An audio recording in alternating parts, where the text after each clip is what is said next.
Assalamu alaikum viewers, I'm Hina Mehjabeen. I hope you all will be fine. As you know, we are studying the course of mobile application development, and today we have to learn what are content providers in Android, and then we will see the some examples of a content provider in Android Studio also in next lectures. But today we will see what are content providers, how we can create and request contents by using the content provider. Now let's start from the introduction of content provider. Content providers are commonly used to share data between applications or to access system wide data like contacts, media files and settings. हमने next जो example भी करनी है वो right contacts के लिए है, यानी आप अपने जो कॉन्टेक्ट्स हैं वो अपने फ़ोन में किस तरह से स्टोर करवा सकते हैं, और यानी न्यू कॉन्टेक्ट्स जो हैं वो स्टोर करवाएंगे और उसको एक्सेस करेंगे, यानी रीड भी करेंगे कि डिस्प्ले करवाने के लिए भी हम एक कंटेंट प्रोवाइडर की एक ऐप क्रिएट करेंगे।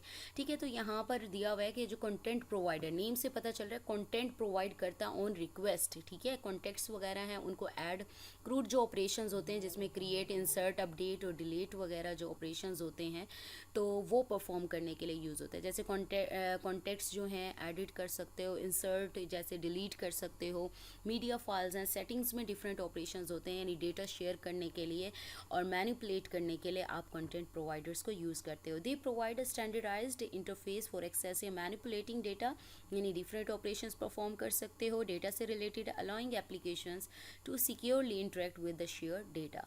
Here are some methods available in content provider class, which is base class for all content providers. यहाँ पर जो हमारे पास बेस क्लास है वो हमारी है कंटेंट प्रोवाइडर, यानी इसी के थ्रू आप इनहेरिट करोगे। यहाँ पर फर्स्ट जो मेथड है वो ऑन क्रिएट मेथड है। जब जो हमारा कंटेंट प्रोवाइडर है वो क्रिएट किया जाता है, यहाँ पर आपके कंटेंट प्रोवाइडर का नेम राइट किया जाएगा, एक्सटेंड उसे करेंगे कंटेंट प्रोवाइडर की क्लास से। ठीक है, तो यहाँ पर ऑन क्रिएट मेथड यूज़ किया गया है। मैंने यहाँ पर कमेंट किया, इनिशियलाइज़ करवाएंगे अपने कंटेंट प्रोवाइडर को। यहाँ पर जो कोड है, आप जो भी कंटेंट प्रोवाइडर का कोड है वो राइट करेंगे। रिटर्न टू है, return true if initialization is successful, otherwise false होगा। ठीक है, तो इसलिए यहाँ पर ट्रू राइट किया। अब ये मेथड कब होगा, जब कंटेंट प्रोवाइडर जब फर्स्ट टाइम कॉल किया जाएगा और कोई भी डेटाबेस कनेक्शन आप इस्टेब्लिश कर रहे हो या फिर क्रिएट कर रहे हो, तो इस तरह जो भी क्रिएट किया जाएगा यानी आप क्या करेंगे, कंटेंट प्रोवाइडर यूज़ करेंगे तो आप ये मेथड कॉल करेंगे। You should return true if initialization is successful and false otherwise. Next query हमारे पास जो है ये मेथड है पब्लिक कर्सर क्यूरी। ये मेथड कब कॉल किया जाएगा, जब query operation is requested on the content provider, यानी सपोज करें कोई इंसर्ट करने के लिए मैंने कोई रिक्वेस्ट की है, कुछ डेटा इंसर्ट करना है या कोई कुछ डिलीट करना है या अपडेट करना है, तो इस तरह से जो रिक्वेस्ट की जाएगी क्यूरी जो ऑपरेशन है वो परफॉर्म किया जाएगा, देन ये वाला मेथड कॉल होगा। Perform query on the content provider, return a cursor. अब यहाँ रिटर्न नल है, रिटर्न द रिजल्टिंग कर्सर, यानी कर्सर ऑब्जेक्ट है जो कि उस क्वेरी के रिजल्ट को कंटेन करेगा यानी कैरी करेगा। It returns the cursor object containing the result of the query. अच्छा, नेक्स्ट हमारे पास है गेट टाइप जो मेथड है, ये कब कॉल किया जाएगा, this method returns the MIME type of the data represented by the given URI uniform resource identifier. MIME की जो एब्रीविएशन है मल्टीपर्पज इंटरनेट मेल एक्सटेंशन है, that describe this type describe the format structure of data helping clients understand how to handle it, यानी किस तरह से format करना है डेटा को ताकि जो हमारे क्लाइंट्स हैं, यूज़र्स हैं, इसे ईजिली अंडरस्टैंड कर सकें। अब ये जो है गेट टाइप जो हमारा मेथड है, यहाँ पर गेट टाइप आपके पास है, पैरामीटर्स भी गिवन है, यूनिफॉर्म रिसोर्स आइडेंटिफायर। ठीक है, तो ये क्या करता है, ये यूज़ होता है to describe the type of data that the content provider can return, कि किस टाइप का, यानी फॉर्मेट स्पेसिफाई करता है कि कंटेंट प्रोवाइडर ने किस तरह डेटा रिटर्न करना है।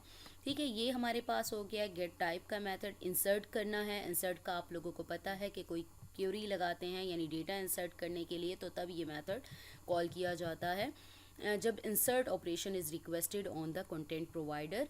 तो insert new data into the content provider and return the URI uniform resource identifier newly inserted row, और नल है हमारे पास तो न्यूली इंसर्टेड जो रो है वो रिटर्न करेगा यानी नल है। अगर यहाँ स्पेसिफाई करना चाहें तो आप कर सकते हैं। अब यहाँ पर क्या होगा, डेटाबेस में न्यू रो यानी न्यू डेटा जो है वो इंसर्ट होने के बाद जो स्पेसिफाइड वैल्यूज़ हैं यहाँ पर आप अपना कोड राइट करेंगे। ठीक है, जस्ट ये मेथड्स राइट किए हैं, यहाँ पर अपना कोड आपने स्पेसिफाई करना है। जो कोड राइट करेंगे उसी के अकॉर्डिंग ही आपका जो डेटा है वो इंसर्ट होगा, और ये हमारे पास न्यूली इंसर्टेड जो रो है उसका URI दे देगा। नेक्स्ट हमारे पास है अपडेट। ऑब्वियसली अपडेट यानी एडिट करते हैं, इंसर्ट करने के बाद कुछ ऐड किया जाता है, तो अपडेट का जो मेथड है वो कॉल होगा जब अपडेट का ऑपरेशन परफॉर्म किया जाए या रिक्वेस्ट किया जाएगा कंटेंट प्रोवाइडर से। जैसे कुछ एडिट करने हैं मैंने कॉन्टेक्ट्स वगैरह, तो ये अपडेट ऑपरेशन परफॉर्म होगा। और यहाँ पर वही जो एग्जिस्टिंग हमारा डेटा है वो डेटाबेस में जो हमारी रिक्वायरमेंट है यानी स्पेसिफाइड वैल्यूज़ और सिलेक्शन क्राइटेरिया है उस पर बेस करते हुए आप इसे क्या करेंगे, अपडेट करेंगे। और हमारे पास क्या होगा, return the number of rows affected by the update operation, यानी ये हमें जो अपडेट हुआ हुआ जो फंक्शन है यानी ऑपरेशन है उसके बाद जो डेटा है वो रिटर्न करेगा। अब यहाँ पर हमारे पास डिलीट का मेथड है। डिलीट क्या करता है, डिलीट हमारे पास यहाँ पर आर्गुमेंट्स वगैरह गिवन हैं, डिलीट कर देता है। रिक्वेस्ट की गई है कि डिलीट ऑपरेशन के लिए कंटेंट प्रोवाइडर नेम से ही पता चल रहा है कि ऑन रिक्वेस्ट आपको डेटा प्रोवाइड करता है। ठीक है, तो यहाँ पर है डिलीट करेगा जो भी क्राइटेरिया सेट किया गया है उसके अकॉर्डिंग आपके डेटा को, और डिलीटेड डेटा आपको दे देगा। Number of rows affected by the delete operation दे देगा। रजिस्टर किस तरह से करते हैं, आपको इसको रजिस्टर किया जाता है एंड्रॉयड मैनिफेस्ट डॉट XML की फ़ाइल में। तो यहाँ पर आपने एप्लीकेशन में उसे क्लोज़ करने से पहले प्रोवाइडर, ठीक है, प्रोवाइडर यहाँ पर आपका जो माई कंटेंट प्रोवाइडर जो होगा वो यहाँ पैकेज का नेम और यहाँ पर एक्सपोर्टेड आप ट्रू राइट करेंगे। नेक्स्ट अब आपने क्या करना है, कंटेंट प्रोवाइडर डेटा जो है उसको एक्सेस करना है। URI जैसे मैं हमने ऊपर बात की थी, यूनिफॉर्म रिसोर्स आइडेंटिफायर, इसके लिए जो डेटा एक्सेस करना है कंटेंट प्रोवाइडर का उसके लिए कंटेंट रिजॉल्वर जो क्लास है वो यूज़ होती है। You can access the data provided by the content provider using the content resolver class. Here is an example of querying data from a content provider.